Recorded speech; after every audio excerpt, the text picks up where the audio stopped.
एक त हम भुखले बानी सावन सोमारी, देवघर जाए कर दूजे कैनी तैयारी। श्री शिवाय नमस्तुभ्यं भक्तजनों, मैं हूँ शिव भक्त प्रीति और लेके आई हूँ आज का नया वीडियो। इससे पहले कि वीडियो में आगे बढ़े कमेंट में लिख दीजिए हर हर महादेव। हाँ तो भक्तजनों, जैसा कि आपको पता है कि सावन के सोमवार 14 जुलाई 2022 से शुरू हो रहे हैं और यह 12 अगस्त 2022 को पूर्णिमा और रक्षाबंधन के साथ ही खत्म हो जाएंगे। इस बार यह सावन के सोमवार 4 पड़ने वाले हैं। जी हाँ, सोमवार का केवल 4 दिन पड़ने वाला है, जिस दिन हम व्रत कर सकते हैं। यानी इस बार कह सकते हैं कि इस बार यह 4 सोमवार वाला सावन है। तो जैसा कि भक्तजनों आपको पता है कि सावन के सोमवार जो होते हैं बहुत ही बड़े पवित्र दिन होते हैं। सावन के सोमवार क्या, पूरा का पूरा सावन ही शिव जी को प्रसन्न करने का दिन होता है, उनकी प्रिय चीज़ें करने का दिन होता है। क्योंकि आपको पता है शिव जितनी जल्दी प्रसन्न होते हैं उतनी ही जल्दी क्रोधित भी हो जाते हैं। अतः हर कोई अपने अपने तरीके से शिव को प्रसन्न करने की कोशिश करते रहता है, उन्हें रिझाने की कोशिश करते रहता है। उनके पूजा पाठ का आरंभ करता है। कुछ लोग 16 सोमवार करते हैं जो कि श्रावण के पवित्र मास से उठाया जाता है, या फिर कुछ लोग सावन के ही सोमवार का व्रत रहते हैं। आपको बताते चलूं कि सावन के सोमवार के व्रत के अलावा भी ऐसी बहुत सारी चीज़ें हैं जो सुहागिन महिलाएं करें तो भोलेनाथ का आशीर्वाद अवश्य पा सकती हैं। तो चलिए बढ़ते हैं अपने उन 7 नियमों की तरफ जिन्हें हर सुहागिन महिलाओं को अवश्य ही धारण करने चाहिए। तो सबसे पहला नियम है जिसके बारे में मैं आपको बताते चलूं। आप और हम सब जानते हैं कि सिंदूर हिंदू रीति रिवाज में बहुत ही महत्व रखता है। आप अगर वर्किंग वूमेन हैं, हाउसवाइफ हैं या फिर कामकाजी महिलाएं हैं तो भी आप सिंदूर अवश्य ही लगाती हैं। लेकिन इस दिन सावन के सोमवार के दिन जिस दिन आप व्रत करें, पूजा करें, उस दिन आपको सिंदूर कैसे लगाना है मैं बताते चलती हूँ। आप ध्यान से सुनिए। आपको जो आपके शादी का सिंदूरा होता है, जिसमें सिंदूर रहता है, जो शादी के वक्त जिससे दूल्हा आपको सिंदूर लगाता है, उसी सिंदूरे से आपको सावन के व्रत वाले दिन मांग भरनी है। ऐसे तो आप पूरे सावन भर पाए तो बहुत ही अच्छा है, लेकिन जिस दिन आप अशुद्ध रहते उस दिन छोड़ के जिस दिन आप शुद्ध रहते हैं उस दिन आपको इसी सिंदूरे से अपनी पूरी मांग भरनी है और पूजा अर्चना करने जानी है। जी हाँ, सिंदूरे से आपको मांग भरनी है। हम जैसे घर में होते नहा धो के आए तो सीधे पूजा करने चले जाते हैं और पूजा वूजा करके फिर तैयार होते हैं। तो हमें सावन के सोमवार में ऐसा नहीं करना है। हमें नहा धो करके कम से कम मांग तो अवश्य ही भरना है। अगर आप पूरा श्रृंगार करके मंदिर जाते हैं तो बात ही कुछ और होती है। भोलेनाथ को भी लगता है कि वाह, कोई तो भक्त आया, इतना 16 श्रृंगार करके कितना खूबसूरत लग रहा है। जैसे हम पार्टी शादी में जाते हैं ना तो लोगों को अच्छे दिखते हैं, लोग एक बारी देख भी लेते हैं, अरे वाह कितना सुंदर लग रहा है, कितना अच्छा गेटअप तैयार किया है। तो ऐसे ही आप मंदिर जाइए भोलेनाथ को रिझाने के लिए, माता पार्वती को खुश करने के लिए, पूरे मांग सिंदूर भर के और अच्छे से तैयार होकर। यह था हमारा पहला नियम। अब चलते हैं दूसरे नियम की तरफ। अब हमारा दूसरा नियम क्या है? हमारा दूसरा नियम है हमें अपने हाथों में सावन के दिन हरी हरी चूड़ियाँ पहननी है।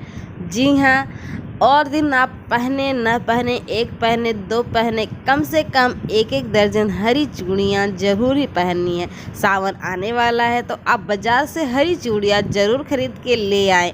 इस दिन नई चूड़ियाँ ही पहननी चाहिए। तो क्या करना है आपको? दूसरे नियम के लिए हरी चूड़ियाँ आपको अपने कलाई में ज़रूर सजानी है। यहीं जहाँ चूड़ियों की बात हो रही है वहीं दूसरे नियम में बताते चलो कि सावन के सोमवार या फिर सावन का जो पवित्र महीना है, इस दिन आपको अपनी हथेली में जो प्यारी प्यारी सुंदर सुंदर हथेली हैं उनमें आपको मेहंदी रचानी है। जी हाँ, मेहंदी रचानी है। मेहंदी रचाना बहुत ही शुभ होता है। हम हर तीज त्यौहार में अपनी हाथों में मेहंदी सजाती हैं। अब महिलाएं कहेंगी हम तो ऑफिस जाते हैं, हमारा छोटा बच्चा है, तो क्या करना, बस नाम के लिए अपने हाथों में या तो अपने पति का नाम लिख लीजिए या सुंदर सा फूल बना लीजिए। अगर उतना भी नहीं आता है तो कुछ टीके ही रख लीजिए। अगर आपको टीके रखने में शर्म आती है तो इतना छोटा टीका रख लीजिए कि आपको किसी को दिखाई न दे और आपका मेहंदी भी सुंदर लगे। ठीक है। आपको तीसरे नियम में क्या करना है, अपनी हाथों में सुहाग की मेहंदी रचानी है। ठीक है। अब चलते हैं चौथे नियम की तरफ। चौथा नियम हमारा है पैर की पायल। जी हाँ, पैर की पायल। बहुत सारी महिलाएं जो होती पायल नहीं पहनती हैं। जी हाँ, पायल वो नहीं पहनती, कहती हमारे यहाँ चलता नहीं, या फिर मुझे अच्छा नहीं लगता, या फिर छन छन बजता है। सावन वाले दिन ये सब कोई बहाने नहीं चलेंगे। सावन के पवित्र महीने में आप अपनी पैरों में पायल ज़रूर सजाइए, चाहे वो पतली ही हो। आप घुंघरू ना पसंद हो तो आप निकाल दीजिए, लेकिन पायल पैरों में अवश्य ही पहनिए। यह 16 श्रृंगार में आता ही आता है, इसलिए पायल को स्किप ना करें, अपने पैरों में पायल अवश्य ही सजाएं।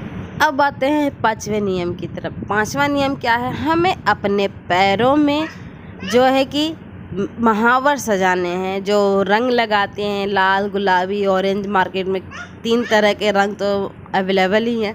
आपको जो पसंद हो आप अपने पैरों में महावर अवश्य लगाएं। सावन के पूरे दिन आप ना लगा सकते हो तो सोमवार के व्रत वाले दिन आप अवश्य ही अपने पैरों में महावर लगाएं।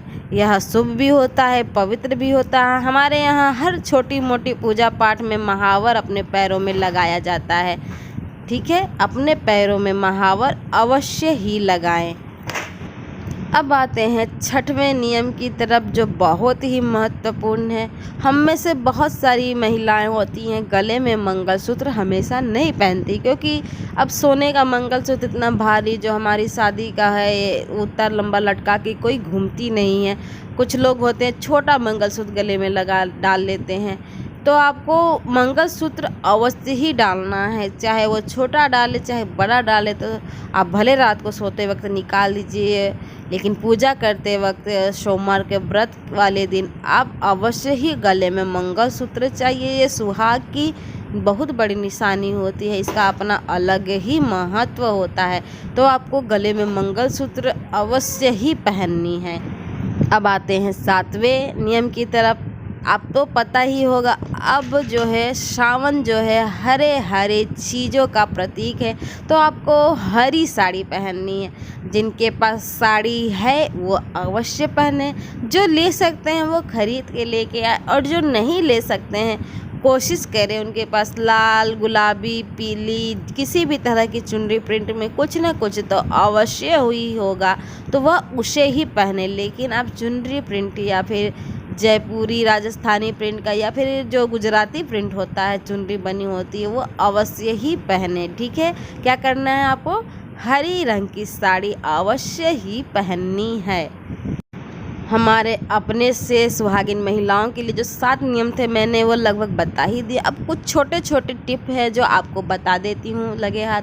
आपको क्या करना है, सावन के दिन जैसे हनुमान चालीसा होता है उसी तरह शिव चालीसा की बुक आती है, छोटी सी किताब होती है, आपको उसे भी अवश्य ही पढ़ना है। यह भोलेनाथ को प्रसन्न करने के लिए बहुत ही अच्छा तरीका है। आप प्रसन्न करने के लिए यह किताब अवश्य पढ़ें। लगे हाथ एक छोटा सा टिप और लेते जाइए।